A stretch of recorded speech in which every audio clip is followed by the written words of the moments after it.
Welcome to Haunted Talks, the official podcast of the Haunted Walk, offering ghost tours and paranormal adventures in Kingston, Ottawa, and Toronto, Ontario, and online experiences to anyone in this mortal realm.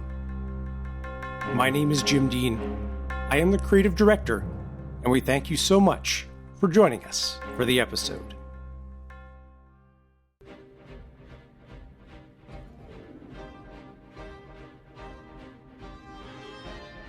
I have two big announcements I'd like to share right off the top. Next week, for the first time ever, we are going to be releasing 3 new episodes of Haunted Talks on consecutive days. This special spooky season miniseries will explore 4 of Canada's most infamous poltergeist cases, all of which took place in the late 19th or early 20th century.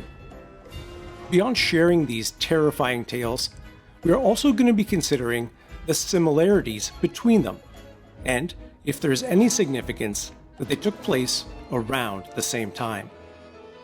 These special episodes will be coming out on Wednesday, October 19th, Thursday, October 20th, and Friday, October 21st. If you haven't already, be sure to subscribe or follow the show wherever you listen so you don't miss any of them. Our second piece of breaking news is that our Virtual Haunted Campfires are returning for the final 2 Saturday nights in October. On October 22nd, legendary Canadian storyteller and owner of St. John's Haunted Hike, Dale Jarvis, will be joining us to share all new ghost and monster stories from Newfoundland. And on October 29th, Giovanni Alabasio, owner of Salem Historical Tours and Haunted Footsteps Ghost Tour, will join our campfire to share some updates and a series of brand new stories from Salem, Massachusetts, the ultimate Halloween destination.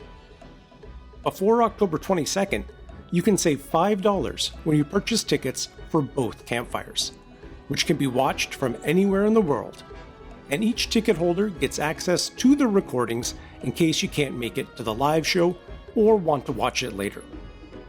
Information on our Virtual Haunted Campfires can be found on our website, hauntedwalk.com. There you can also find information on our 13 different paranormal adventures we are running in Kingston, Ottawa, and Toronto this Halloween season. If you live in or will be visiting those cities, we would love for you to join us. To get you into the spirit of our upcoming miniseries, I wanted to share one of my favorite American poltergeist and haunted house stories that we have covered here on the pod. And by favorite, of course, I mean deeply unsettling and disturbing. The Sallie House Haunting is the kind of ghost story that once you hear it, you never forget it. Afterward, you may never look at stuffed animals, dolls, and toys the same again.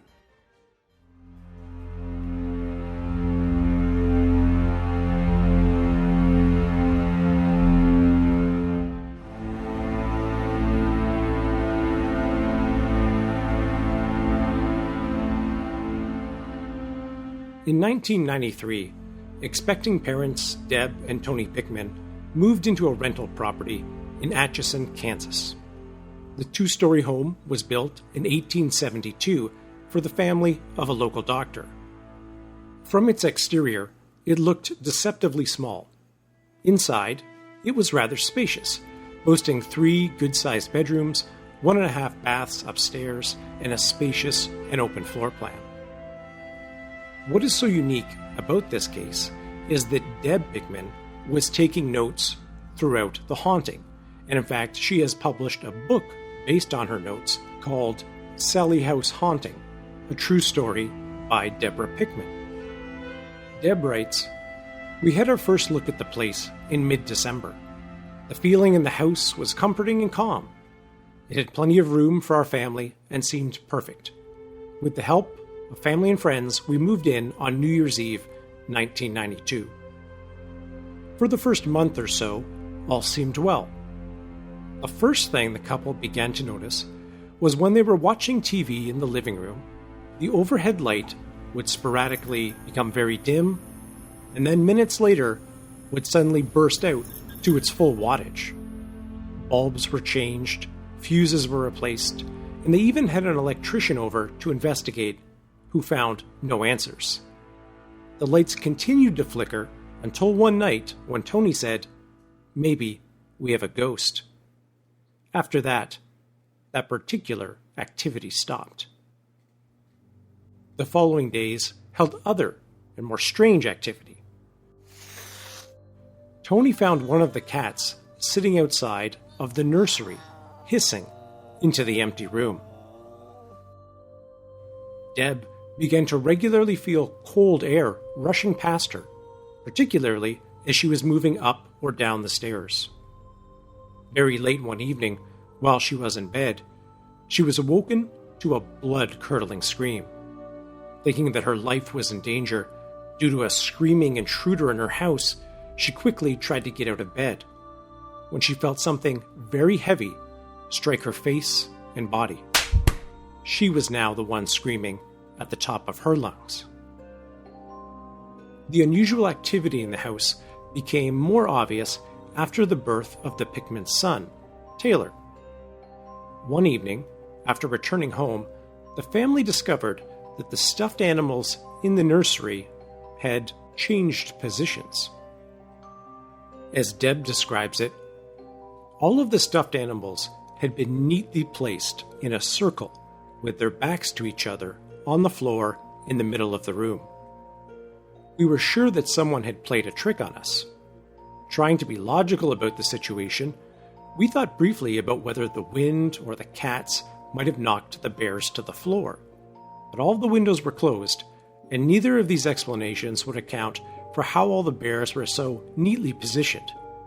The three of us stood there for the longest time, just shifting, our eyes around the room and looking at each other. I checked the bears for any sort of magnet or anomaly within the soft cushioning to see if there may have been some other explanation. I thought I might find transparent strings or fishing lines attached to them, but none were found. After exhausting our list of logical possibilities for the strange occurrences, we decided to call my sister Jeannie, since she had been the last person in the house. As I dialed the number, I wondered if the toys were already on the floor when she was there. She said they weren't, and added she felt very uncomfortable in the house. For the family, there were only two options. Either someone came into the house and set up the creepy display for reasons unknown in the 30 minutes or so the family were away, or this was something paranormal. Not only that, but the family speculated that it could be the spirit of a child, given it seemed to enjoy spending time in the nursery and playing with the stuffed animals. This assumption was only reinforced in the coming days, as one teddy bear in particular was found lying on the floor in the middle of the room several times, despite being moved back to the wicker chair that it had sat in undisturbed for months before the discoveries. With these unexplainable events happening, the family tried to contact former residents to see if they too had experienced anything unusual.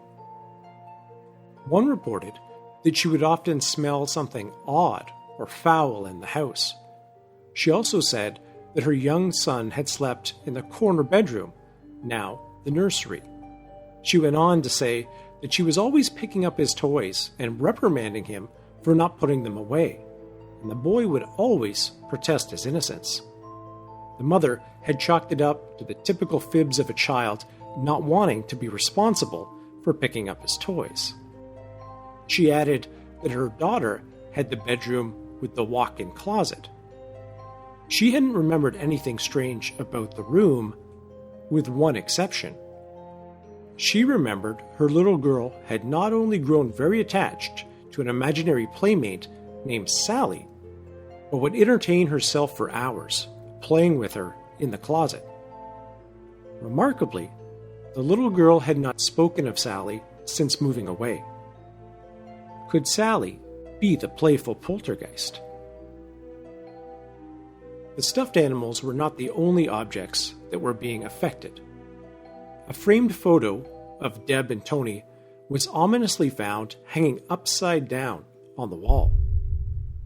It was perhaps a troubling sign of things to come. Shortly afterward, as the family was preparing for an outing, tensions were running a little high. As Tony carried Taylor in his car seat toward their vehicle, Tony suddenly yelled out in pain. When Deb lifted his shirt and inspected the area, she found 3 bleeding scratch marks, each 5 or 6 inches long, running down the center of his back. At this point, the family grew very concerned. A playful and innocent ghost is one thing, but something that is willing to hurt the family was another thing entirely. The family was put in touch by phone with psychic Barbara Connor, who plays a major and somewhat troubling role in the rest of the story.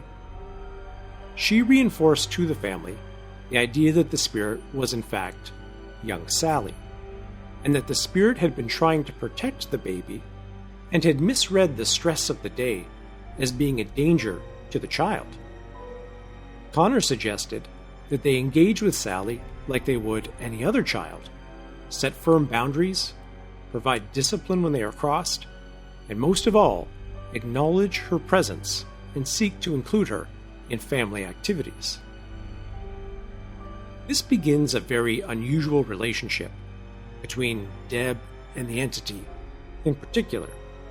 She begins talking to Sallie regularly and performs little experiments trying to engage with the spirit. In reading Deb's book, as so many of the family's actions become based on the emotional considerations of this ghost child, you get the sense that she developed a real maternal bond with Sallie, almost as if she was another one of their children. As the relationship grew, so did Deb's desire to figure out exactly who Sallie was. But in the end, countless hours of research did not provide any answers. They never found a child with the name Sallie who ever lived in the house, much less who had died there. The intensity of the situation soon increased when Tony discovered decorative candles that the family never used, lit and burning in the bathroom. After blowing them out and looking at the wax, they guessed they could not have been burning for more than 10 minutes, a time over which the family had a clear view of the bathroom door, and they knew that no one had come in or out during that time. Deb scolded Sallie firmly and wasted no time in telling her that lighting fires was not a good thing to do. It was dangerous, easily get out of control, and burn the whole house down. She explained if there was no house, she would have no place to stay either. This unwelcome activity prompted the family to invite psychic Barbara Connor to come visit the home for herself, to see if she could offer any help or insights. As she was walking around the house, she held out her right hand, rubbing her palm. "Has anyone hurt their hand?" she asked. No one responded. Okay, Connor said. She went on, "She's got a toothache and a bad pain in her hand. She probably died with these pains. They could connect with how she died. Maybe she had been treated by the doctor who had owned the house. Maybe she had liked him and followed him home. Whatever the reason, she likes it here." Deb asked whether Sallie was in the bedroom with them when they slept, and Connor answered with a definite yes. Then she stressed that the baby should continue to sleep in the same room with the parents for as long as possible, or until Sallie was better acquainted with what was right and what was wrong. While walking down the stairs, Connor said she runs up and down these stairs a lot. Turning to Deb, "You probably feel it more because she's around you more." While the rest of the group headed downstairs, Tony remained a few steps behind. He now had a 35mm camera, and as he got to the bottom of the stairs, he had a strange feeling that something or someone was behind him. Connor instructed him to take a picture, aiming it toward the top of the stairs. The photos on the roll weren't developed until almost a week later, and when they were, they showed a large gray mass of murky color hovering over the stairs. When shared with Connor, she felt that the anomaly was Sallie, standing on the stairs, hand on the railing, in a stance of protection, so that no one but the family would enter what she perceived to be a private area of the home. Deb continued various experiments to try to make direct contact with Sallie. She would leave out papers and crayons in the nursery, and every day she would write a question with a different colored crayon on the page. She even tried to entice Sallie's participation by telling her that she would proudly display her artwork or answer on the refrigerator. For quite some time, there was no response, until one day, when Deb had left out a green crayon. In distinct childlike scrawl was written what appeared to be the number 7 and the word like. Could Sallie have been 7 years old and liked the green crayon? That was the only answer Deb ever got using that method. But she did continue to look and would routinely carry around a camera to take photographs throughout the house. Many of the images she captured were bizarre and frightening. They included strange light sources, dark figures, and ominous and imposing blue swirls of darkness. Deb decided that perhaps Sallie wanted a doll of her own that she could play with. So she brought a new one, wrapped it up in gift wrap, and left it in the nursery. For days, it sat there. Then, one day as Deb walked by the room, she saw the brand new baby doll was out of the box and laying in the center of Taylor's crib. The package and the wrappings, however, were undisturbed, and as far as she could see, the gift remained unopened in the corner.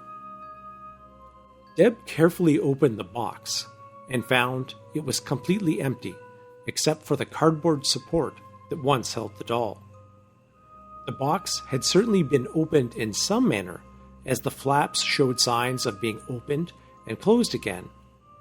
One could only assume that the gift wrapping would have to be opened too, but this was not the case.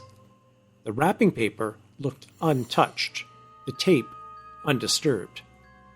She tried to carefully take the tape off, but the paper it was attached to tore, as expected. Not too long after, Deb and Tony had a big family gathering at their place, and others were eager to see Sallie in action for themselves. Deb writes, "We brought everyone up to the nursery and asked Sallie to show off, but nothing happened. Everyone was getting rather restless, so I directed my thoughts to forcing her into a reaction. Knowing that she didn't like strangers upstairs, I told her that if she showed off for us once, we would leave the room. I felt bad that I had to bribe her, but I knew chances were good I'd get a reaction. I wanted the non-believers to witness what we had been telling them about. After about a minute or so, the hallway light suddenly went off. No one had been standing near the light switch. As each person checked the person next to them for any signs of trickery, the light in the hall came back on. 2 seconds later, the light in the nursery went out.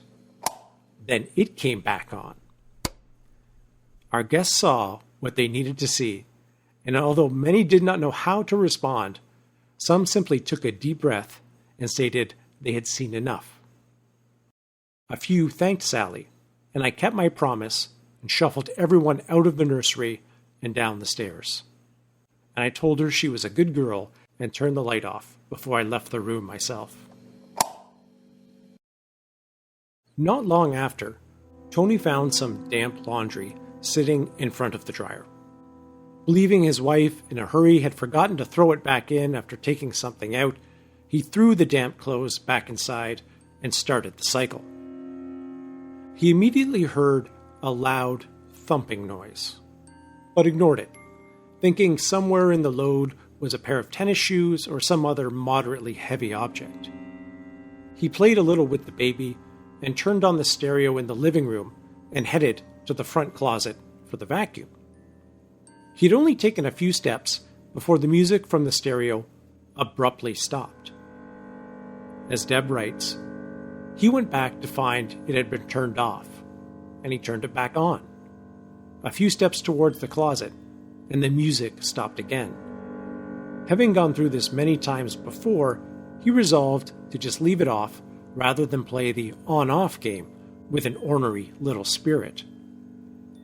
Having retrieved the vacuum, he plugged it in and turned it on. It wasn't but a second later that it turned off. He turned it back on, and he could make one step forward before it was off again. He became quite aggravated at this point at what he thought was Sallie being extremely mischievous. He told me later he must have turned it back on at least 6 times before getting so mad he yelled out loud, "God damn it, Sallie, knock it off already." At one point, he even watched the toggle switch flip back to the off position on its own accord. Eventually, he was able to finish his vacuuming without any further interference. The rest of the afternoon was quiet and uneventful. Later, when Deb began to fold the laundry, she noticed that a piece of clothing was splattered with brown spots. She robotically stepped backwards and began to scream, "No, no, no." She knew what had happened, and then suddenly, Tony knew as well. One of the cats had apparently crawled into the dryer to cuddle and sleep among the warm clothes. Tony, not realizing this, had simply thrown the damp clothes back into the dryer on top of her, shutting the door and setting it for the usual 90-minute cycle. Had Sallie been trying to warn him about what he had done? Coincidental or not, Tony saw the spirit for the first time on Halloween morning. He had just poured himself a glass of orange juice when he turned to find a young girl standing in the middle of his kitchen. Her hair was neatly fastened on top of her curly brown hair with a ribbon and a large fancy bow. She looked to be in her Sunday best, but the style was old-fashioned, white eyelet lace and puffy sleeves.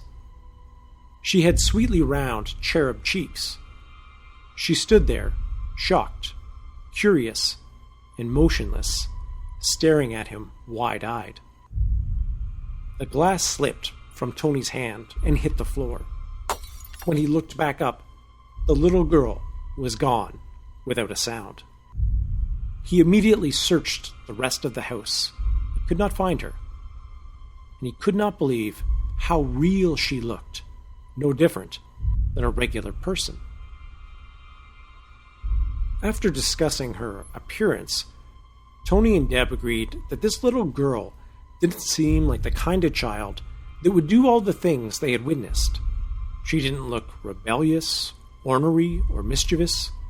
How could the sweet-looking child possibly be mean enough to have scratched Tony or started fires? The next incident in the home really ties in well to our last episode, which was on the iconic TV show Unsolved Mysteries. The family had taken an interest in the show based upon their own unique experiences and would often watch it. When the family observed an 8-inch flame coming out of the heads of one of the stuffed animals, they realized they had seen the exact same thing on a recent episode of the show. which raised a really interesting question that I don't think I've ever heard brought up before. If Sallie was watching TV with the family every night, could what she be seeing influence her behavior? Was she inspired by an Unsolved Mysteries episode? The troubling fires continued, and as a family Christmas party was winding down at the home, the smoke alarm suddenly began to blare. A homemade doll, positioned halfway up the stairs, had burst into flames. On the way out the door, an aunt suggested that Sallie probably felt left out because she didn't get any gifts. On Christmas Eve, the family made a big show to include Sallie.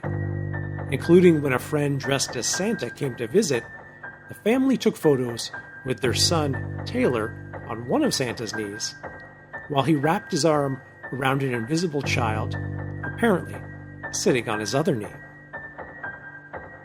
As Deb writes, in 3 of the photos, there were 2 distinctly different anomalies.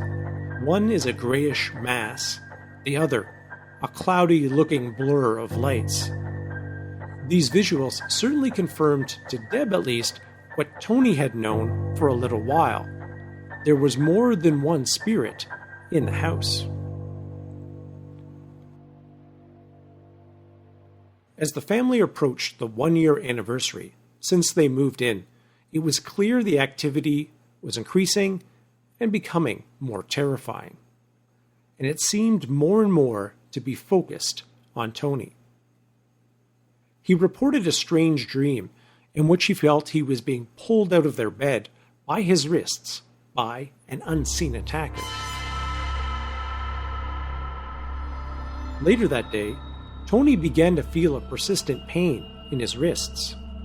When he unbuttoned his shirt sleeves, he found red and blistered welts on the inside of each wrist. The blisters were in the shape of a child's hand and fingertips. Tony also began to see a dark adult female figure moving around the house, always just out of the corner of his eye. On one occasion, though, he even heard a female voice saying his name. This female presence seemed nothing like Sallie. In one of the most shocking encounters, while Tony was lying on their waterbed, he observed what he thought were specks of dust through the sunlight coming through the blinds. Suddenly, the mattress began to roll and wave, eventually becoming violent enough as if someone was jumping up and down on it. As Tony struggled to keep his bearings, the formation of dust particles near the foot of the bed began to get darker and denser. It had taken the shape of a woman's upper torso, her arms folded in front of her and across her abdomen. The thing started to move closer to Tony, and as it did, he could make out more details, like dark hair and a very stern look on her face, like the store owner's wife on Little House on the Prairie. As she got closer, he could see she was dressed all in black, with a high collar adorned with a brooch. At that point, the water in the baffle of the mattress was frantically sloshing, and it got so violent that he was barely able to move away and toward the other side of the bed. The bedroom door slammed shut. The drawer on the nightstand flung itself open and closed repeatedly, and the top of the highboy spun around. He described it like being in a science fiction movie, and the woman's hand suddenly lunged for his face, and he heard a voice say, "I'm gonna..." There was more, but he couldn't make it out. He remembered her hand was covered in a long black lace glove, and it was just inches from his face, when he saw a black bird on her finger. He struggled to crawl out of bed and over to the door, and he didn't know if he was just too scared to work the knob properly or what, but he couldn't get the door open. Then suddenly, everything that was moving stopped, and she was gone. With so much activity in the home, in front of so many witnesses, it is not too surprising that the word began to spread, and right around this time, the Pickmans began to be contacted by paranormal-themed television shows, and after much discussion and consideration, they agreed to have a crew from the show Sightings come and investigate their home. Sightings ran throughout the 1990s and covered topics like UFOs, Bigfoot, and of course, the paranormal. While the crew was at the house filming, Tony received 3 bloody scratches across his left tricep as he held the baby, and subsequently scratches across his stomach. As Deb writes, the camera continued to roll for about 9 minutes while his scratch formed. The raw footage ended up being touted as groundbreaking video, the first known paranormal activity actually caught on camera. Weeks later, the same raw footage would be reviewed and examined by world-renowned parapsychologist Carrie Gaynor, lead investigator on the cases that inspired The Entity and Poltergeist. After extensively examining the field tape, he gave it merit as an intriguing phenomenon, called it frightening.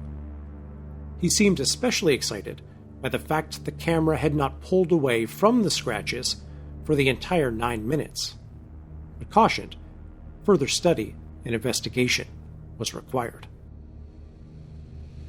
After it aired, the story was an immediate sensation on Sightings, and they returned to the house several times for additional episodes as the attacks on Tony appeared to continue to escalate. No matter how much equipment they brought in and how closely they monitored Tony, the scratches continued without any reasonable explanation. After one of the airings, the family was contacted by a Native American woman who offered to perform a cleansing on the house. They watched as she smudged and burned sage throughout the house and offered prayers. As Deb writes, at one point, she was able to sense an older gentleman. He had apparently been there in the house for quite some time, unbeknownst to us. She described him as a perfect gentleman. She also became aware of a woman hiding from us. She told us that the two needed to go to cross over into the light. Before long, she described a seemingly frightened young girl in the corner of the nursery. I knew this was Sallie and felt bad that she was so scared. The medium asked if we wanted Sallie to go with the others. I was unsure how to answer this. On one hand, I felt there was probably a better place waiting for Sallie on the other side. On the other hand, I didn't want to make her leave, since she seemed so needy and so comfortable with our family. When I voiced this dilemma, we were given the option to let her stay for now. If we ever wanted her to go, she could be removed another time. Tony and I agreed to let her stay, and the medium invited her into our circle. Strangely enough, I felt the cool sense of her energy and her presence in my lap. We then went through the process of visualizing a white light in all the different rooms of the house. The process took about 6 to 8 minutes per room. Some were in between filling the rooms with light. The medium helped the man cross over. He didn't understand why he had to go, but he went just the same. The female figure presented more of a challenge. She was stubborn and refused to leave. We spent quite a while working on her and trying to move the light into the master bedroom. All the while, the medium seemed to be having a turbulent time convincing her and then demanding that this woman leave the house. Eventually, it seemed to work. For a short time, at least. Not long after, on a weekend afternoon, Tony was napping on the couch. Without warning, he suddenly sat up. He then looked directly at Deb and in a strange voice said, "He's mine." Then he simply lay back down and remained quiet for some time. Deb at first thought he was talking in his sleep, but then wondered if the message was actually for her. Was something claiming her husband? Tony's behavior continued to become more odd.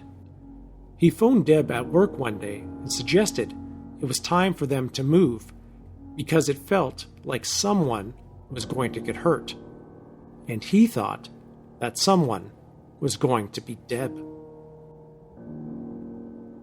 In another very disturbing incident, Tony was eating a bowl of cereal and turned away briefly to look back and find a neighborhood cat had somehow gotten in and was drinking out of his bowl. Immediately overcome with blinding rage, he grabbed a knife and stabbed the cat. He remembers being very proud of the act, Deb writes. Without a care in the world, he went to the living room and sat on the couch, his feelings turning more hateful and wretched. I'll just stab her too, he thought. His thoughts continued to reinforce his mood. I just can't stand the way she looks at me. It's her fault we're here. I can't stand her nagging. I can't stand to look at her. Eventually, he had made detailed plans to kill me upon my return. If she walks by me, I'm going to slit her throat. He remained in this state all morning with the dead cat in the kitchen. At some point in the early afternoon, he went upstairs to dress for the day and eventually left the house to pick up Taylor, who was staying with Tony's parents. He returned a few hours later, feeling much more like himself. He cleaned up the dead cat so Deb wouldn't see it and thought, oh God, what was I thinking? Shortly before the family moved out, and after Tony had almost been pushed over a banister by unseen hands, a priest had planned a trip to visit the house. He also talked about doing a blessing, but before any of that could take place, the priest suddenly died. We'll never know if the timing of his death had anything to do with what was happening in the house. On Halloween Day, 1994, the family moved out and into another rental property several blocks away. Afterward, due to its notoriety, the owner of the home began renting it out to paranormal investigation teams and offering public investigations. In 2016, the owner attempted to sell the home for $1 million, but ended up reducing the price to $500,000 before eventually taking it off the market in 2017.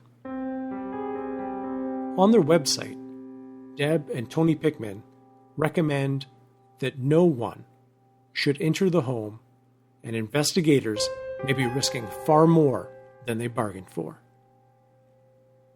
Despite these warnings, many teams continue to investigate the property, and if you jump on YouTube, you can certainly find several investigations. I think to conclude this story, it is only fair to give Deb the final word. Today, we have no doubt that there was and is a demonic force in that house. This force knows how to play on our fears, anxieties, and desires. And it is utterly amazing that through all of this, Tony and I did not divorce. Those 20 months have been and remain the most confusing times of our life. Over the years, Tony has told many people that he's torn in regarding the spirits he encountered there. On one hand, he felt that there may be human spirits in the house. On the other hand, he also knows that demons appear to us as what they want us to see. All along, he felt this had been the case. First, it had appeared as an innocent and harmless little girl. Then it progressively tried other things to gain our acceptance. He now believes it was all just bait, a way for him to voluntarily allow it in.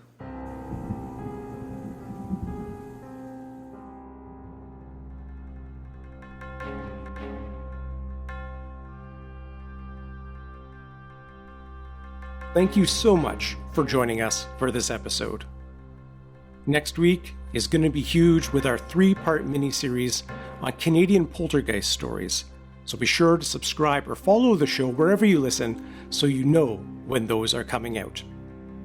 Information on our virtual haunted campfires on the last 2 Saturdays in October, and on all of our ghost tours and paranormal adventures in Kingston, Ottawa, and Toronto can be found on our website, hauntedwalk.com.